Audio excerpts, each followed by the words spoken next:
Welcome to the presentation. As the slide says here, essentially we're going to be talking a little bit about how we detect and defend against emerging threats, and sort of just looking a little bit about obviously who Cofense are, what we do, and some of the work that we do around intelligence, and then getting into a little bit, how that can then instrument our solutions to help you fight the phishing threat. So getting into this kind of, from an agenda perspective, so that's me. I'm the Director of Sales Engineering for EMEA here at Cofense. And obviously we're going to do a little bit of an introduction just around Cofense and talk about sort of essentially the problem that we solve. But as I say, we're going to start over a look at the phishing intelligence trends. So we do a lot of work around phishing intelligence. And we collate that generally on a quarterly basis. So we're still sort of collating the stats around Q3 at the moment. So we'll cover obviously, from Q2, but that will obviously, give you a good overview of the kind of work that we do, and how obviously you can kind of benefit from that. And then, looking at the phishing problem, right? What is effective phishing defense? What does that look like? And talk a little bit about what we call the human shield. And then looking also specifically, say at our product vision, there's a lot of great things that we can do in terms of our ability to search for and quarantine threats from environments. So we're going to have a little look at that as well. And then obviously, we'll throw it open to Q&A. So if you do have obviously any questions through the presentation, please put them in the chat, and Andre and team will obviously collate those questions, and we can probably cover those towards the end. So jumping in, who are Cofense and what do we do? So we've been around in the sort of phishing defense, phishing simulation, and security awareness training space for a long time. In fact, we kind of founded that whole idea around phishing simulations in around 2008. But since then, we've kind of, broadened the scope of what we do, and actually started to help, in terms of, well, how do we actually analyze, detect, prioritize, and mitigate the threats that actually, land in users' inboxes, right? And really that kind of comes down to this whole idea of having, human beings in that process, right, to help us manage this threat and fight these threats that are landing in users' inboxes every day. So, we do believe that people, human beings, are still the ultimate defense against phishing attacks. And really, Cofense provides a set of solutions and services that deliver, a human backstop to the phishing problem, right? So when all the other technology fails, if you're not reliant on human beings, if you don't have human beings in that process, it's very difficult to detect and understand when you actually have threats that could potentially cause you a real problem. So in reality, we exist as a company because all of the other solutions that you can kind of buy out there in the marketplace as technology solutions are not perfect in terms of their ability to fight phishing, right? If technology solved the problem, it would already have done so, and we wouldn't exist as a company. So I think that's kind of, a fairly stark, realization about how effective some of the kind of technology solutions are that exist to try and fight this threat in the marketplace today. So, this is really, problem number one, right? Technology is not 100% effective against phishing, right? And now the reason for that, of course, is that, if the technology misses something, it has no way to alert you to the fact that it's missed something, because essentially, if it could do that, it would have found the threat and told you, right?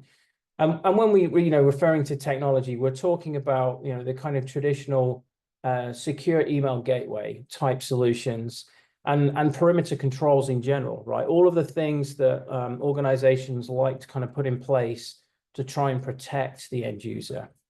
To some degree, they do a very good job. We're not trying to replace those solutions, but what we're saying is, look, they do a reasonable job of certainly getting rid of a lot of spam and noise and nuisance email to some degree. But when it comes to advanced phishing threats, they're not always as good as the marketing might suggest they are, right?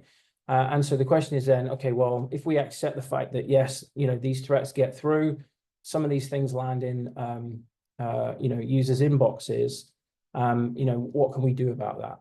So those kind of things, if you see, a phishing email in an end user's inbox, that is essentially what we call a false negative, right? So what that means is it's passed through a technology solution, and that solution has sort of stamped it with, phishing negative, right? This is not a phish, but in actual fact, it is actually a malicious email. So we describe that as a false negative.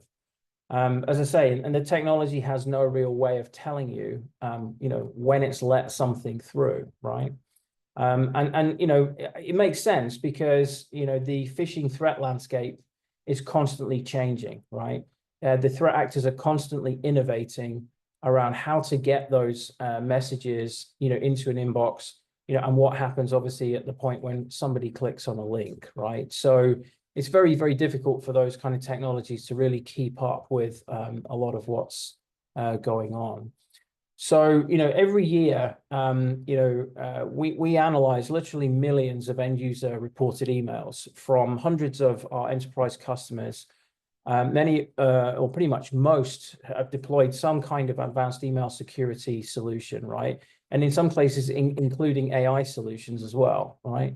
But we tend to observe little or no difference, right, in the malicious rate of emails that are being reported by end users in that organization. So, and whether they've adopted AI or not, we will still see these, malicious messages being reported by end users. And that's part of, one of the services that we run. It's a kind of, fully managed service around phishing detection and response. So, we get to see a lot of, these messages. We're seeing basically the emails that, all of the other technology solutions that are in play have essentially missed. And then we use that to build our phishing specific intelligence repository. And we get human eyes on, all of those messages, right? So the fidelity of our intelligence is extremely high because, as I say, it's human verified in terms of the threats that we actually see and that we analyze.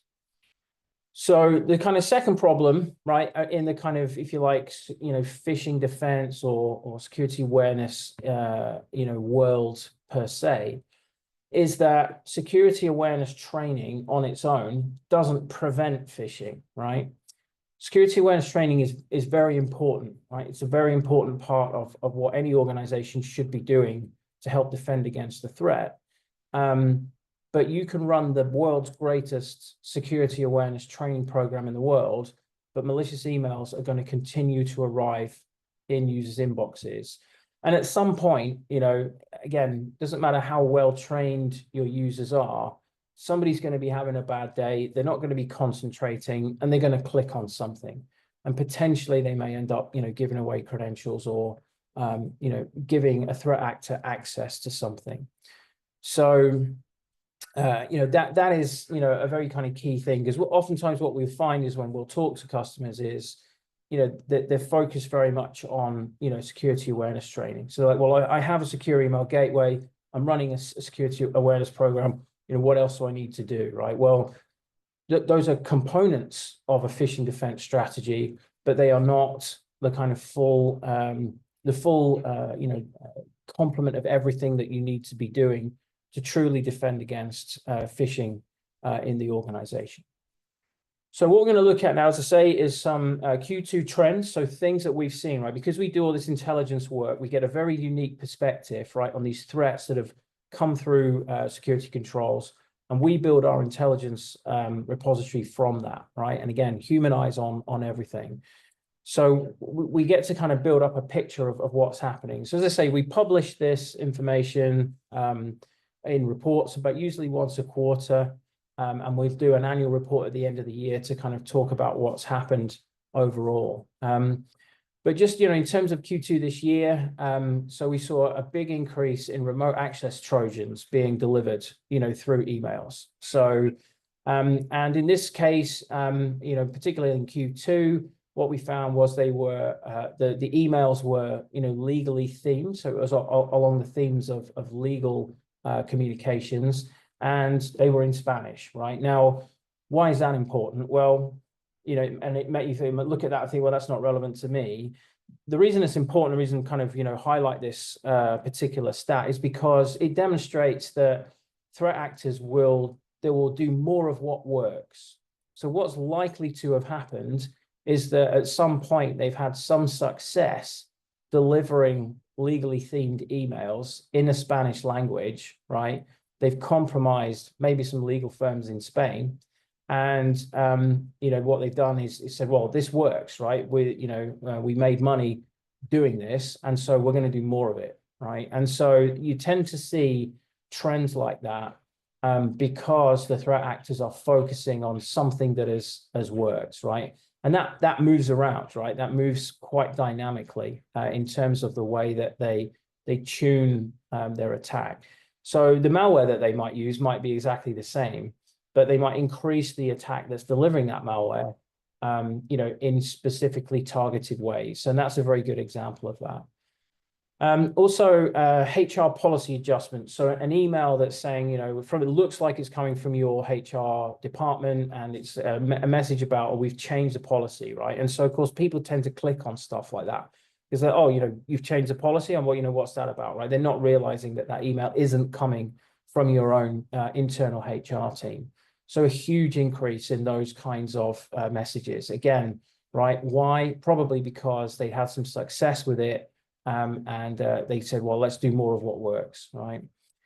Tax theme threats, so likely to do with the fact that maybe the tax year starts and ends beginning of Q2. So you tend to see an uptick in tax themed emails in that, part of the year.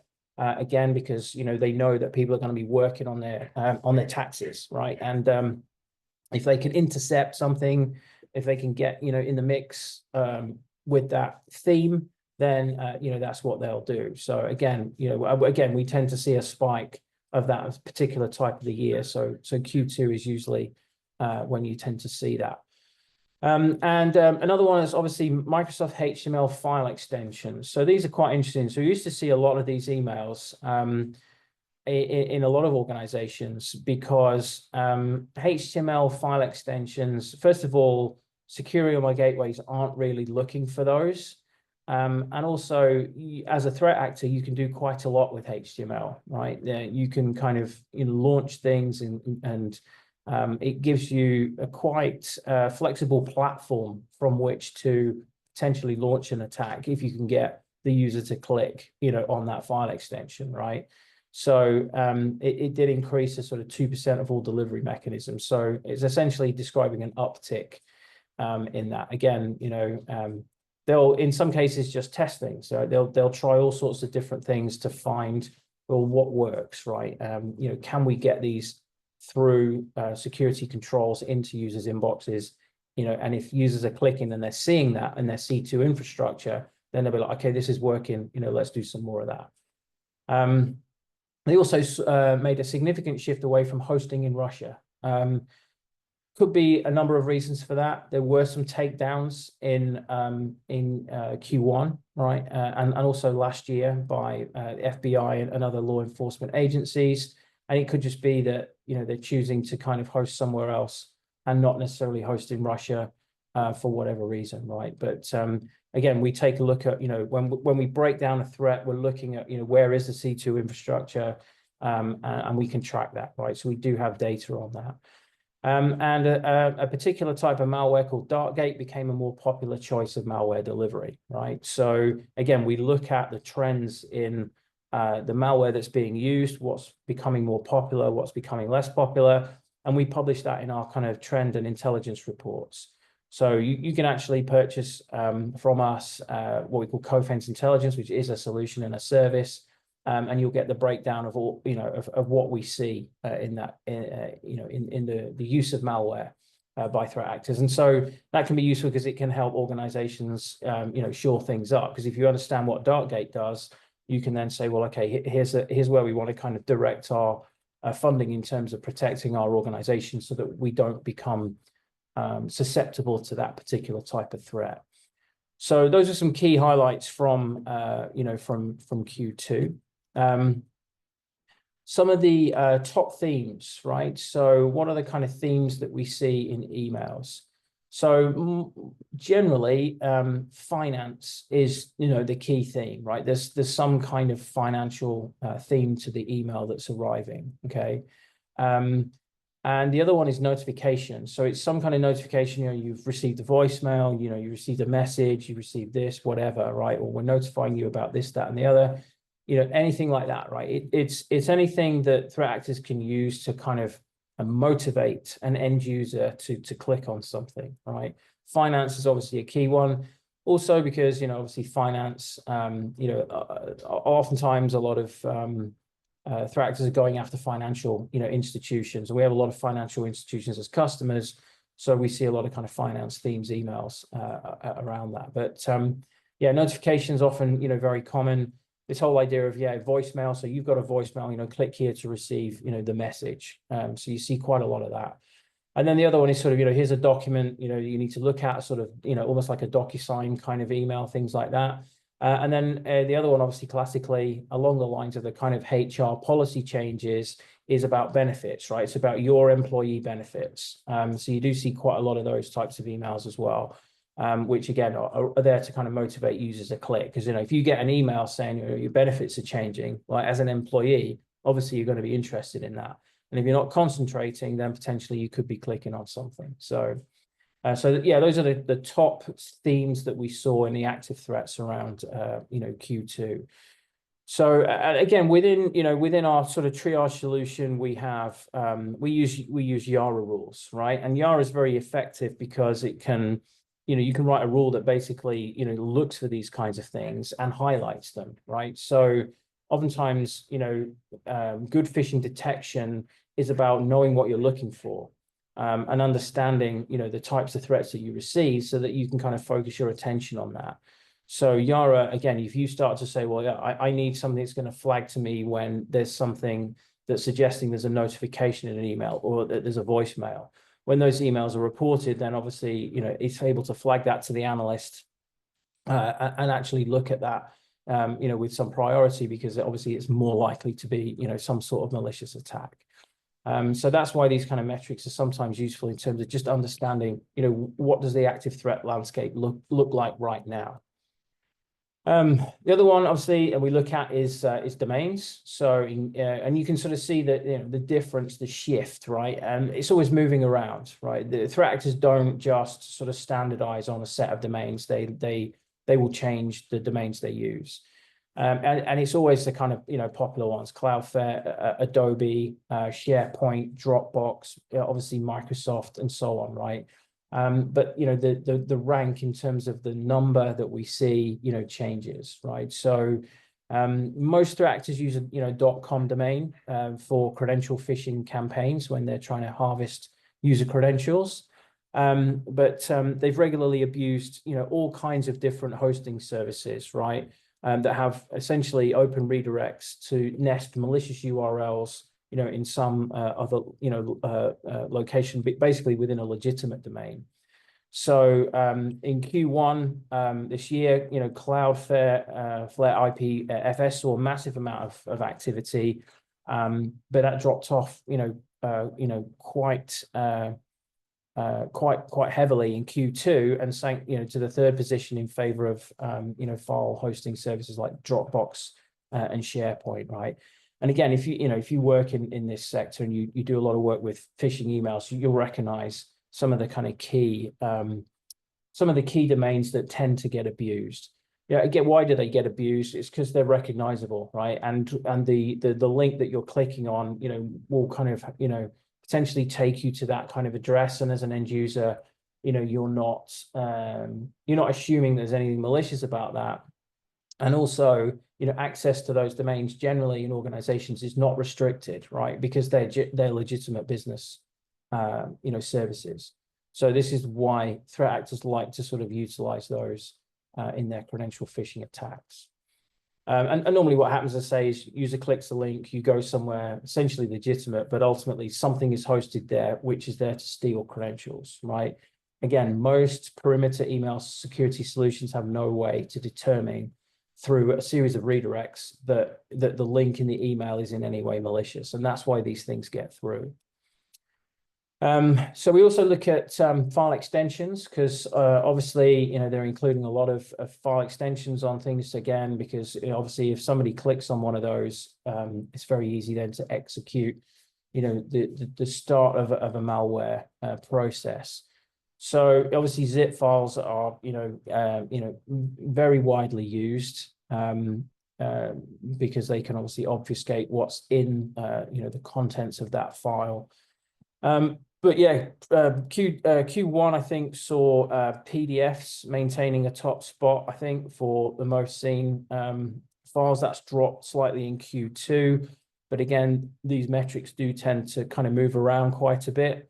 PDFs are commonly used, again, because nobody's trying to stop, end users accessing PDF files, right? So it's just a standard file that's used within, business generally.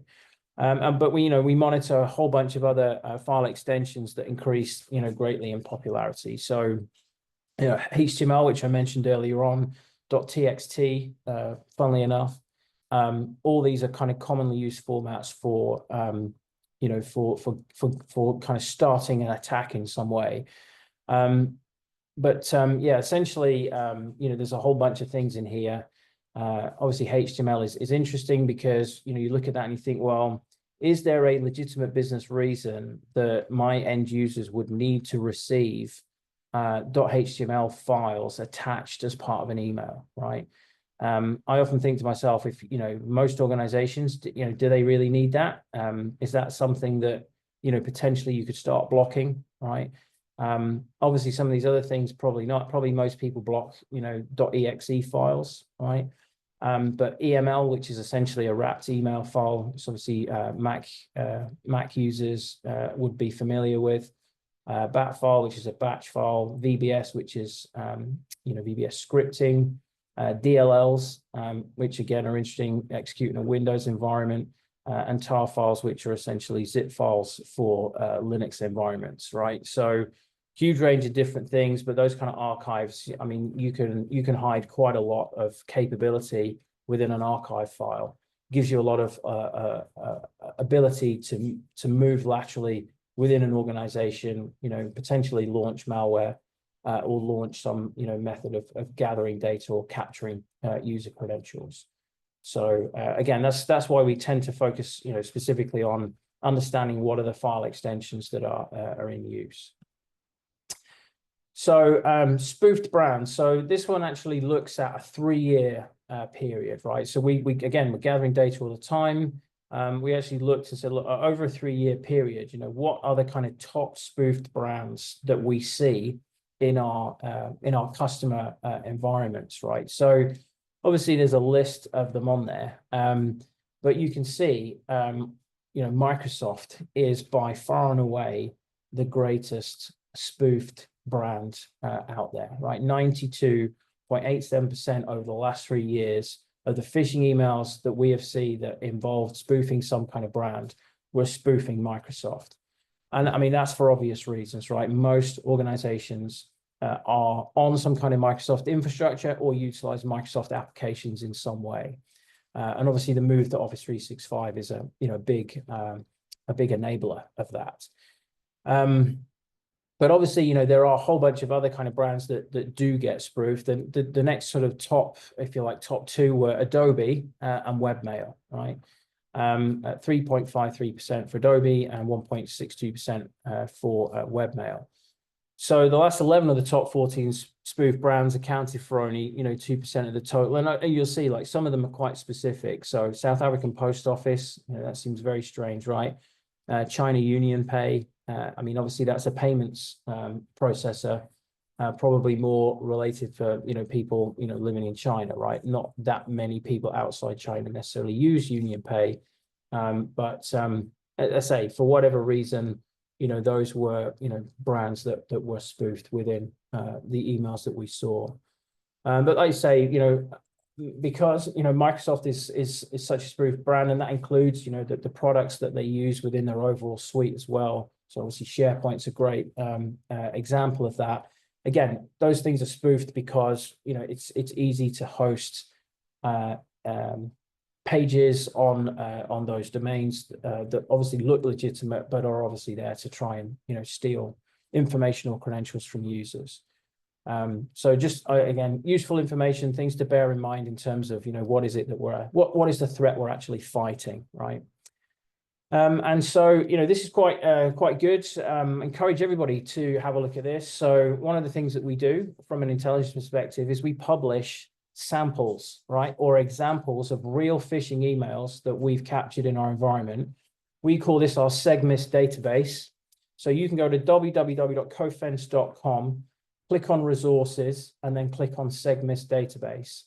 And that will just give you immediately a whole list of the kind of recent threats that we've seen, but you can filter that list as well. So you can filter for the particular seg that you're using in your environment, right? So if you use Microsoft, or use ATP, or use Mimecast, Proofpoint, whatever it is, you can filter for that, and it will show you a list of the recent examples that we found, in our customer environments that have got through those segs. So if you want to understand just exactly what is getting through, then you can see that. And obviously we show you on those threats, what was this threat attempting to do? What was the malware it was attempting to deliver? When did we see it? What was the tactic involved? I mean, it's a huge resource of useful information. So if you want a proof of problem, this is, a great place to actually go and find it, because we try and keep this up to date as we can. Obviously we redact the emails. There's no actual customer specific information. So you'll see that parts of these emails are blurred out, right? That's the sort of specific customer specific information. But really the aim is to try and just show, what do these things look like? How are they delivered? What are they delivering? And specifically, what security gateway are they getting through, right? It just demonstrates that, this is a problem. These are all what I refer to as false negatives, right? All of these examples are a false negative. They've come through a technology solution.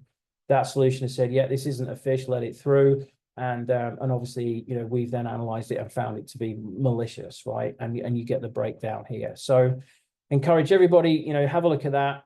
If you know what your seg is, you can filter for that and have a look at examples that are getting through. Those are the kinds of emails that your employees are likely to see if you're using that particular security solution in your infrastructure. So again, all part of the kind of overall intelligence that Cofense offer. So how do you fix this, right? We understand, what the threat landscape is. We see these attacks every day. Obviously, they're very dangerous. What is the right solution, right?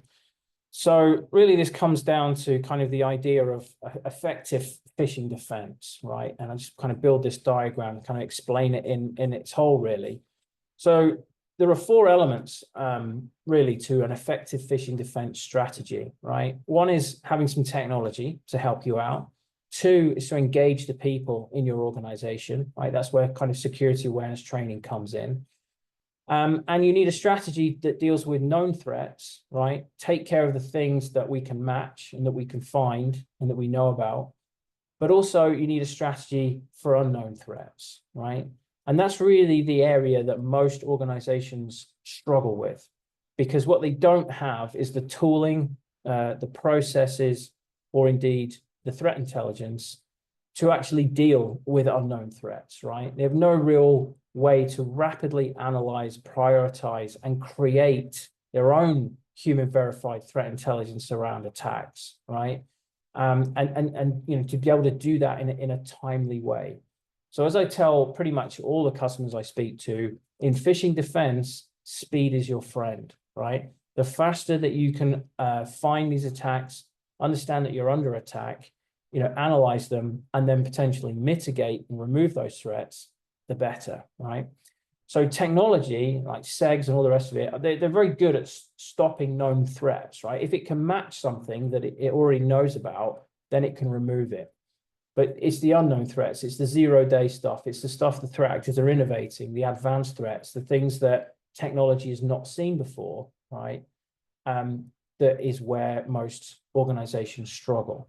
But people, human beings, are very good at stopping the unknown threats, right? That ability to look at something in an inbox and say, this looks a bit suspicious, I'm going to report this to my security team, right? That should be the focus of your security awareness training, right?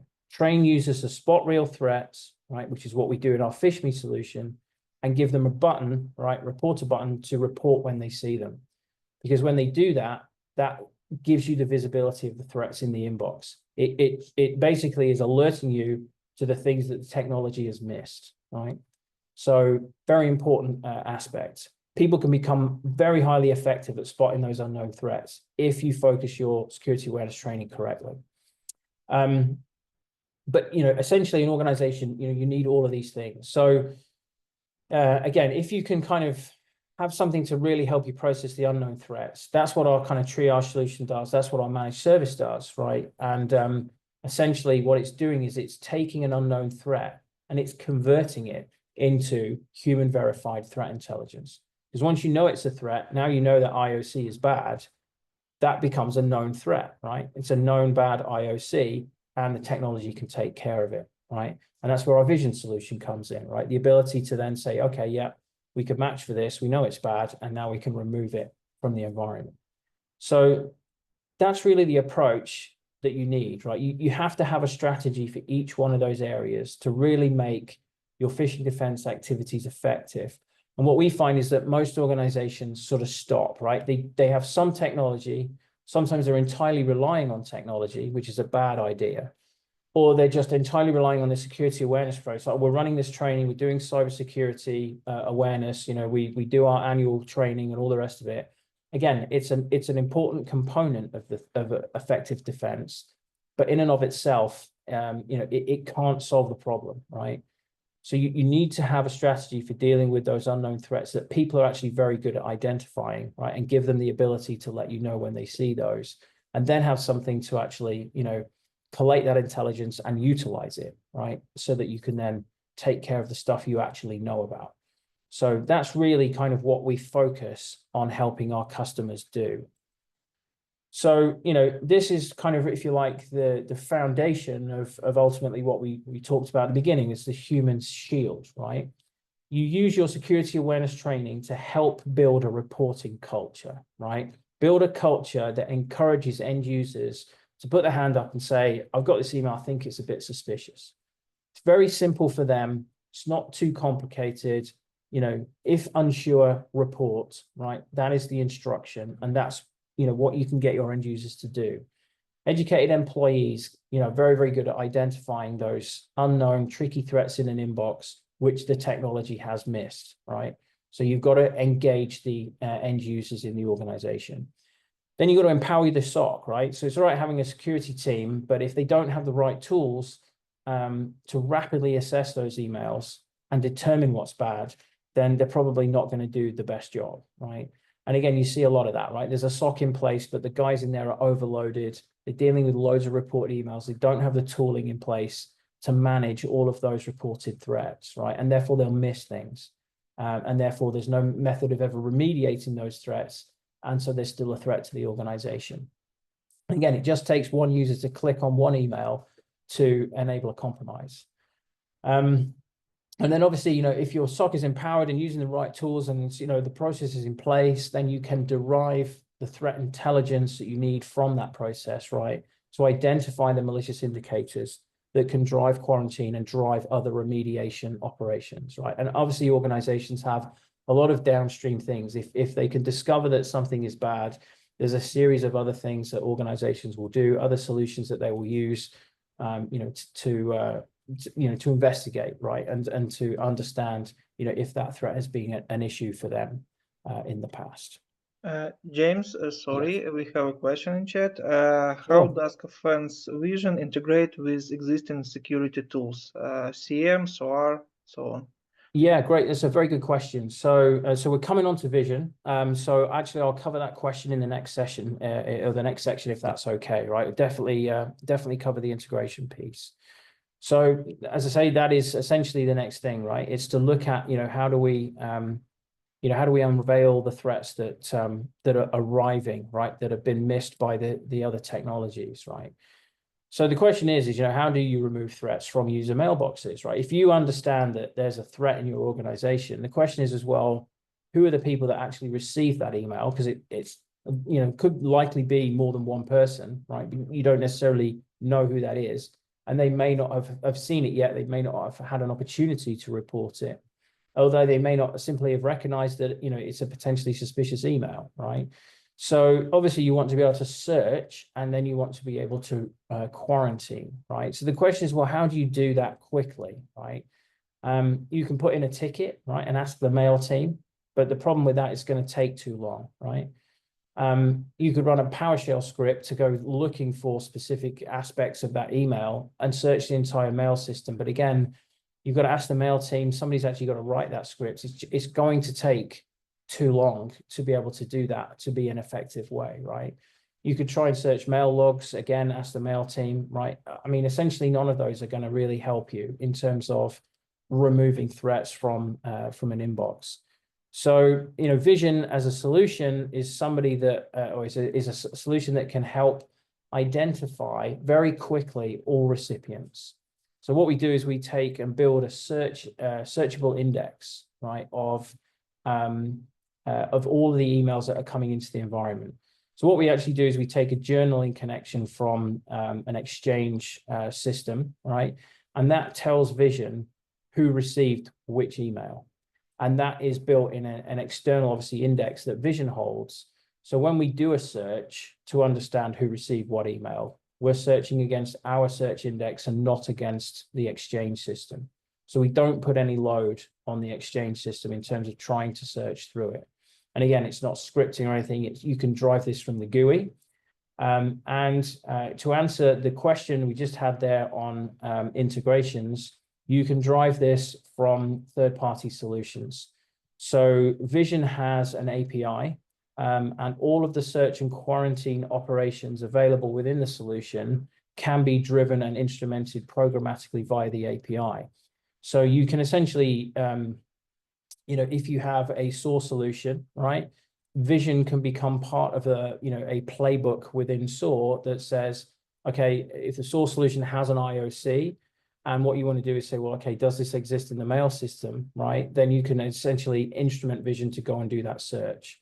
And obviously, if it finds results, you can then obviously have it quarantine them as well.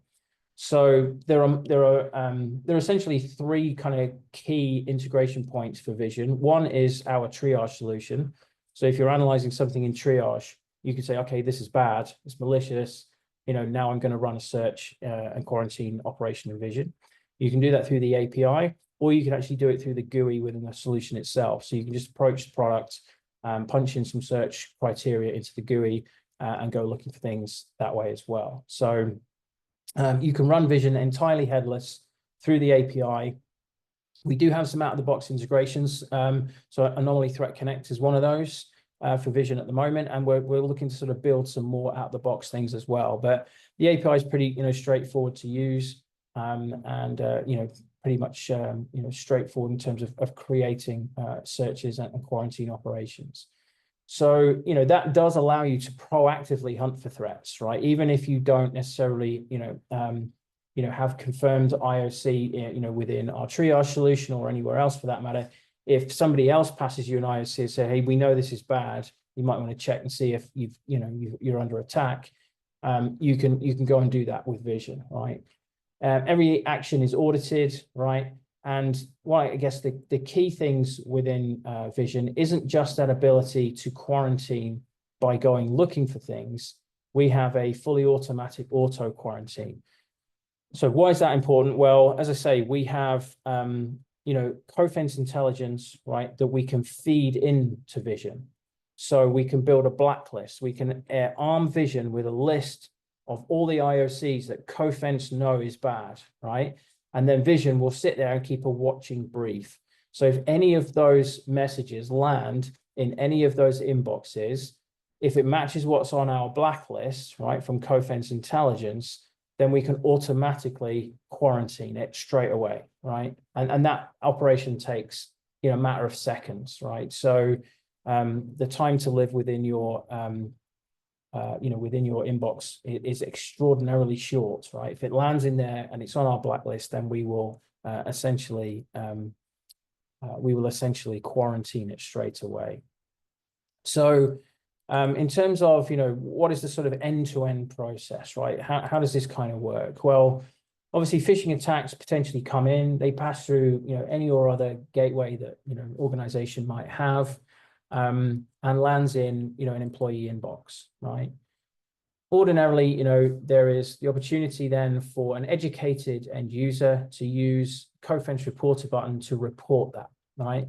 And if they report an email, what the reporter button does, capture everything about that email, wraps it all up and sends it to the abuse box, right, in your organization. So it's just a single mailbox in your organization where these potential threats are being collected, right, after users have reported them. So obviously that abuse mailbox, what you can do is we can ingest the contents of that into Cofense triage. And that then provides us with the ability to quickly detect, respond, use all the capabilities that we have within triage. So things like clustering, things like the Yara rules, the intelligence that we feed in, again, to highlight malicious stuff, the ability that we have to remove the noise from the equation in those emails. And that's something that we're doing a lot of work on at the moment. So we're bringing some AI capability into the product to help us remove the noise and the spam. Because ultimately, 90% of everything that users report is going to be noise, as we call it, right? So these are things like internal, messages that are, legitimate, but the user's not understood that it's legitimate, and so they've reported it, right? Or it's spam that's landed in the mailbox, they've reported that, or it's potential phishing emails, right? Again, the message used is always just report. If you're not sure, then report. If it is a legitimate email, then triage can send it back to the end user. They say, hey, this wasn't malicious, and actually this was an email you're supposed to have, so send it back, right? But obviously, if it is any real threat, then again, message goes back to the user. We always respond to the user to let them know the result of their attack or their report. Sorry, so that helps to encourage that reporting culture, because if you can get a response every time you press that button, you're engaging, right, with the end user at that point. They're not just pressing a button and having these things disappear into a black hole. So obviously triage does that detect and respond. Obviously, if you can determine that, yes, something is malicious, then you can obviously run a search and quarantine, with the Vision solution to mitigate all instances of that threat within the mail system, right? However, that's the other bit, right? It's the fact that we crowdsource all of this phishing specific threat intel from end users that utilize our button, right? We actually collect a lot of that data and analyze it, right, to find those threats, and that allows us to build that intelligence database, and we feed all of that through the auto quarantine threat feed into Vision. So if you become a Vision customer, you get that auto quarantine threat feed for free, right? It comes with it. And that instruments the auto quarantine, the ability to use enterprise grade intelligence, right? That we have built from threats that have already passed through all of these perimeter solutions that organizations are using, right? And, human verified, right? To, yes, this is definitely a threat. If we say it's bad, then it's bad, and you don't want it in your environment. So that's what we feed into our Vision auto quarantine, and gives us the ability to just mitigate those threats before anybody actually needs to do anything.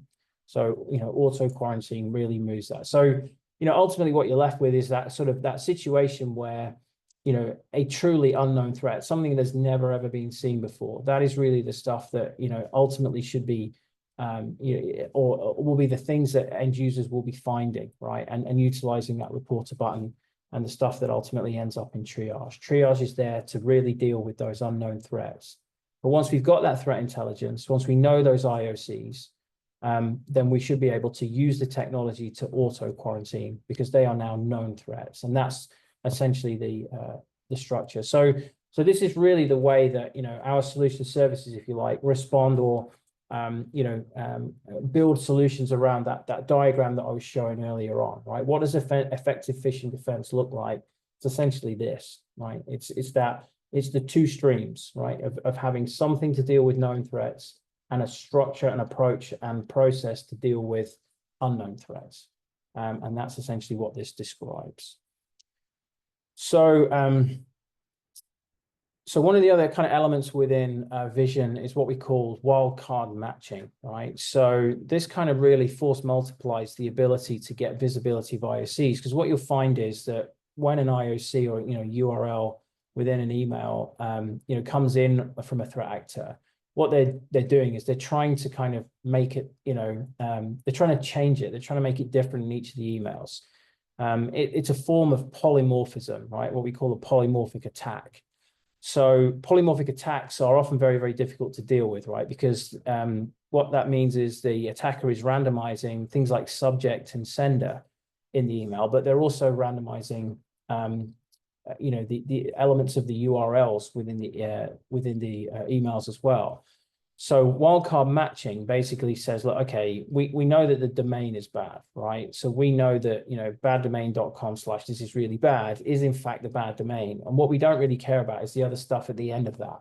Because what you'll find is that these URLs are being appended with a whole bunch of other stuff. And in some cases, it can even be the username of the end user that it's being sent to, right? So essentially, the IOC is unique in every user inbox, apart from the fact that the actual domain in use, right? The key sort of stub of that URL is the same in each case. And that's the bit that's bad. That's the IOC. So Vision has the ability to actually kind of match just against, those key elements and therefore not worry about, the other aspects of the URL. So what that means is we'll find a lot more instances of an attack, right, in mailboxes than other solutions can, because we have this kind of wildcard matching capability. And again, we have that ability to search for things, beyond just subject and sender. We're searching for domains, file hashes, URLs. We can search on headers in the email. We can search on a whole bunch of criteria, which ordinarily you can't do with solutions like, PowerShell or any of the other things out there. A lot of the solutions out there that offer some sort of quarantine capability, yes, they can quarantine things, but oftentimes they're troubling the mail system in order to do that. And they just don't have the ability to find all instances of the threat, right? Which is very important. So because polymorphic attacks are, again, something that threat actors have realized is a great way to, a great method to use in terms of getting a result. So, and wildcard matching is kind of an extension, not just of the search criteria, but this kind of dynamic ability to just find the bad part of the domain and remove based on that. If you know the domain is bad, then that is the IOC, right? It's not all of the other stuff that gets appended to the URL. So the key part of Vision's capability. So, in summary, right, what is the power, right? It's that increased visibility, right? We can find all instances of threats within all because of the search criteria, because of the speed of that search, and because of capabilities like wildcard matching, right? We really do have an unmatched speed of removal, right? Because let's say part of the key element of removing threats is doing the searching. And as I say, a lot of organizations are reduced to kind of, engaging the mail admin team to try and help them find these messages, right? Or running, creating and running PowerShell scripts against the mail system, or simply using a quarantine solution that will find an instance of an email, but not all of them, right? So when it comes to actually finding all instances of the threat and getting rid of it very, very quickly, it's actually hard to beat Vision. It's very, very fast in terms of removing the threats. And again, as I mentioned, speed is your friend, right? The faster you can remediate the threats, the less likely you are to suffer some kind of breach, right? Because you're just getting those threats out of the way of the end user. So you get that peace of mind, right? The entire campaign is remediated. You know you've found all instances of that because of the flexibility in the search criteria that you can use. And as I say, it's supercharged with that automated IOC wildcard matching, supercharged with Cofense threat intelligence, right? The auto quarantine capability, right? That ability to just remove everything that Cofense knows is bad. That's essentially what that's offering. So that sort of brings me around to kind of the final slide and wrap it up. James, sorry, we have one more question. Sure. Can you share about a successful use case of using Cofense? In Europe, it's better. Yeah. So Right. yeah, I mean, I guess we probably one of our most successful customers is a financial institution based out of Germany. What they've done is they've really embraced the idea of, and they call it a human firewall, right? So, you know, they basically, you know, they have understood that technology on its own can't solve the phishing problem, right? And so they've utilized our managed service as a kind of core element, right, of the ability to analyze emails and remediate threats, right? So we provide managed service that basically does the analysis of reported emails, and then we'll also run vision to mitigate those threats in the environment. So on an annual basis at the moment, I believe their end users globally are reporting somewhere in the region of 700,000 emails every year, right, to our managed service. And of those emails, anywhere between 17 to 19% of those are actually malicious in some way, right? They're either a scam email targeting the user, they're a genuinely malicious corporate email in terms of it's malware and it's trying to attack the organization itself, or it is in some way suspicious. You know, it has malintent in some way, either against the end user or against the organization. And that is actually quite a high malicious rate. Generally, it's anywhere between 8 to 12% in most organizations, but obviously with them being a financial institution, it's higher, right? Financial institutions get targeted much more readily than regular organizations. And so the Cofense managed service is a core component of their ability to defend against all these threats, because they recognize that, you know, they need human beings in the process. And as I say, the Cofense managed service is a core component of their human firewall. Now they do other things as well, right? So they have a very active cybersecurity awareness team who are, you know, educating end users of threats. They run PhishMe, they run our simulations to obviously train users to spot real threats. And again, we know that's working, right? Because of the sheer number of messages that are being reported, right? They have a very well-trained end user team. And yes, they do, you know, other things. They use other solutions, you know, from other organizations to kind of build capability around cyber awareness and around enabling human beings, right? To understand, you know, how aware people are. They focus a lot of resources and a lot of time and effort because they understand that technology on its own won't solve the phishing problem. So I think the service itself, one of the things we can say, right, about that service is that our customers, any of the customers on that service have never been breached. We've never had a customer have a breach condition, you know, because again, we're able to, you know, find these threats. It just takes one user to report a threat. We can analyze it. If we know it's bad, obviously we can send the details of that threat back to that customer. But what we can also then do is run vision and remediate those threats immediately. So it just takes one user to report something that, you know, the technology is missed, and we can obviously, you know, quarantine that out of the environment. So, that's why, none of our customers have ever been breached. I mean, that's a bold statement to make, right? In the cybersecurity world, but it's true. Yeah, I guess that in itself is, very good a use case. But yeah, certainly, as I say, our financial customer in Germany, they're obviously very active users of our services.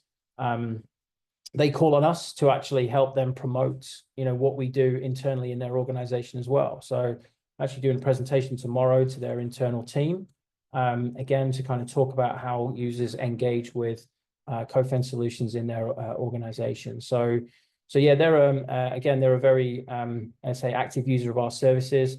Like I say, we're kind of happy to talk about our customers, talk about, what we do and how we help in any case. Obviously, I don't have specific slides to kind of go through right now, but yeah, always happy to talk about, customer cases. We are trying to collate more sort of customer use case information and make that available. And we will be doing that, in the near future. But like I say, you can find me on LinkedIn. Say check out our website. Do also have a look at that SegMist database webpage. Like I say, it can be eye-opening just to kind of see the kinds of threats that the seg that your organization might be using, is letting through, right? Like I say, we exist because those technologies aren't perfect. So yeah. Any other questions? Yes, we have a question. What are the competitors of Cofense if we talk about vision and triage?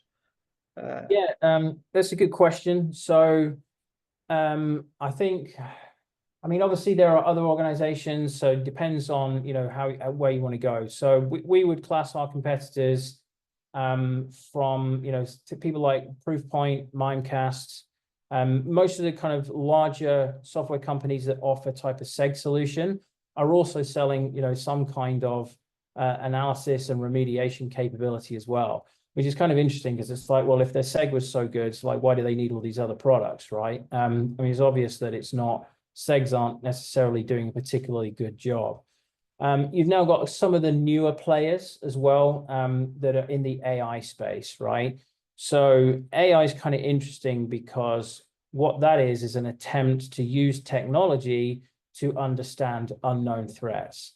So it's not just a matching function. It's an almost, if you like, behavioral type of analysis that's trying to baseline, what looks normal, and then highlight when things are outside of normal, and then essentially remediate those threats. Again, they are, I guess, an improvement on the traditional seg technology, but they're not perfect, right? They do miss things. And again, you'll see that if you look in the SegMist database. We have customers on, you use Darktrace, who use Abnormal. Those solutions are not as great as the vendors make out, right? In terms of their outright ability to prevent threats from getting into users' inboxes. So, in terms of competition, we find ourselves in competition now with a lot of newer AI-powered solutions, right? Where what you're basically hearing is a marketing message that says AI can fix your problem. Like, technology so far has not yet fixed your problem, but this new technology is going to fix your problem, right? It's not the case, right? There's always a sales guy that's going to tell you that, hey, our technology is going to fix this for you. It's AI powered. It's this, it's that. We have the evidence to suggest that is not the case, right? The AI does not solve the problem because it will always miss things, and it cannot tell you when it has missed something, right? So if you don't have well-trained users, you don't have, an ability to analyze and mitigate those threats, then you're always going to be open to some sort of breach. So again, we do have, competitors. There's a huge array of different companies out there that are selling, security awareness solutions, but that's where they stop, right? So they'll have something, maybe they'll have a button, maybe it'll be based in AI, fine, security awareness training, right? But what they don't have is anything around actual phishing defense and threat remediation. There are solutions, as I say, that sort of compete with vision. So I think, Proofpoint, Tap and Trap would be an example of that. But again, what they don't have is a particularly good ability to handle polymorphic attacks. So what I've found is when I've looked at kind of our competitors, out there that offer these kinds of solutions, first of all, many of them don't have a remediation capability. And the ones that don't have a remediation capability that covers the ability to find all attacks. And the one thing that all of our competitors are missing is Cofense intelligence, right? Nobody out there does what we do in terms of analyzing and getting human eyes on all of the reported threats of end users and actually creating and turning that into actionable, phishing specific human verified threat intelligence. We are the only company that does that, and we instrument all of our solutions with the results of that work, right? So we will create simulations in our simulation platform in PhishMe based on real threats that we've seen in customer environments, right? Because our approach is, if you're going to run simulations, if you're going to train users to spot threats, why not train them on threats they're actually likely to see? And actually, you can filter by seg. So you can say, yeah, these threats got through this seg. I'm going to, we use that seg. I'm going to simulate these attacks to our end users, right? We use that intelligence to instrument the rules in triage that we use for identifying malicious emails. We feed it into Vision, right, for the auto quarantine. It's very much a key function and a key part of what Cofense does. And as I say, there isn't anybody else out there that is collating the quality, the fidelity, and more importantly, if you like, the up-to-date element of phishing intelligence, right, that Cofense is doing. So yeah, there are different competitors that have different kind of solutions in different areas of what we do. Obviously, we offer that full end-to-end thing and the intelligence to back it up. And it's that intelligence that essentially makes us unique. And again, you can see that for yourself, right? Check out that SegMist database. Some great examples of the kind of intelligence that we collate and gather, and all of the data that comes with that as well, right? We have a lot of data. We're a very data-driven company, and we try and use that data wherever we can to highlight A, the threat landscape, and B, direct what it is that we should be doing, right? The data really helps in terms of providing direction in terms of solving some of these issues. Any other questions? No, we have any. Thank you, James. Yeah. Thank you for your time. Thank you, colleagues, that you connect to our webinar. Have a nice day. Thank you, guys. Thank you.